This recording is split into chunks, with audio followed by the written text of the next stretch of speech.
আসসালামু আলাইকুম।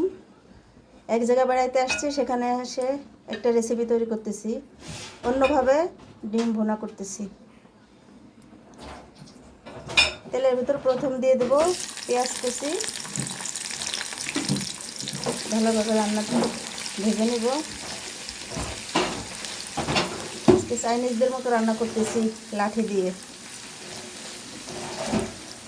পেঁয়াজটা হালকা ভাজা হয়ে গেছে, এখন দিয়ে দিব এখানে মশলা রেখেছি একটু পানি দিয়ে, আদা বাটা, রসুন বাটা, জিরে বাটা, মরিচ গুঁড়া, শুকনো মরিচ গুঁড়া, তারপরে হলুদ গুঁড়া, লবণ, সব কিছু মিক্স করে নিয়েছি। এই মশলাটা ঢেলে দিব,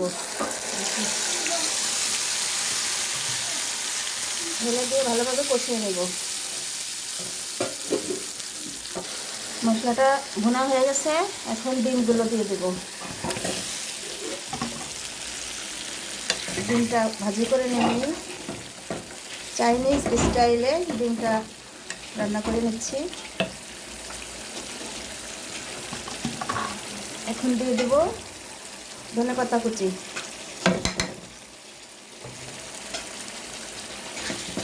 ভালোভাবে নাড়া দেব।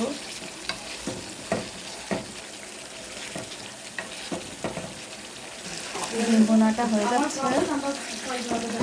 খুব অল্প সময়ের রান্নাটা করতেছি। এক জায়গা দাওয়াতে আসছি, অনেক আইটেম করা হয়েছে, এই আইটেমটা শর্টকাটে করে ভিডিও করে নিচ্ছি যাতে আমার পেজে ছাড়তে পারি।